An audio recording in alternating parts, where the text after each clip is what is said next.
ډاکټر صاحب دا یې چش لیکلي دي وروره د اګر د بازار پسې وکتئ دا ګولۍ نه پیدا کېږي راکه ای وروره دا ما د کور نقشه کښله وروره تا یې ویوړه بازار نه ای عثمانه د پیسو پیغور به نه راکوې څنګه چې ستا پلار جایداد لري زه تر دې ډبل قصداره یم پهلوانه په څه شي راوستې جیله یاره عثمانه دا ډېر ظالمان دي د کشنۍ رسۍ مې غلا کړې وه ای څه وه پهلوانه پر یوه کښنۍ رسۍ یې جیله راوستې و یار د کشنۍ غوا هم په پسې وه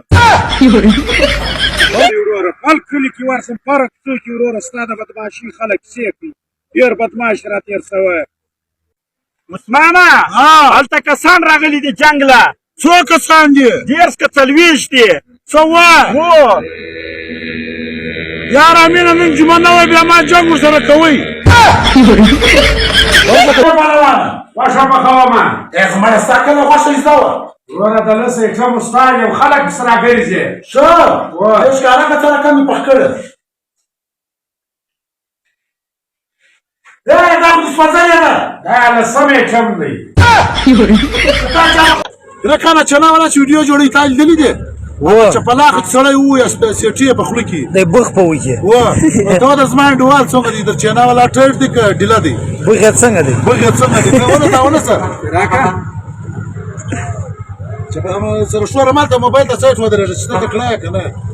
ماشاءالله ښه ټیټ ولاړ دی تکړه دی هوا واه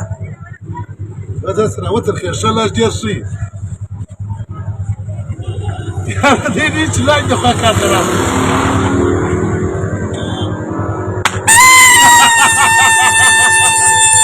یار د باران بیخي ډېر تېز دی زه به کور ته څه ته راځم او یار عثمانه باران خو ډېر تېز دی د ما سره پاتې شه شپه به وکړي سمه ده کښېنه زه چای در راوړم ای ولې نن دې عثمانه خو زه کور ته ورغلم ما مور ته ویلې ما زه د زرداد کره شپه کوم په ما ګروم مه کوه یاره عثمانه ستا په ژوند کې یو خاطره یو نوې خو راته وکړه میرت خانه یو چرسي و نو ډېر بد ګپاوه و خلک یې ډېر بد خندول نو بیا طالبانو ګیر کړي نو راوستې خپل ځای له سر یې ور وخروئ مخ یې ور تور کړي څرې کالي یې په واغوستو په خره باندې چپک کښېنوئ نو په دا بازار کې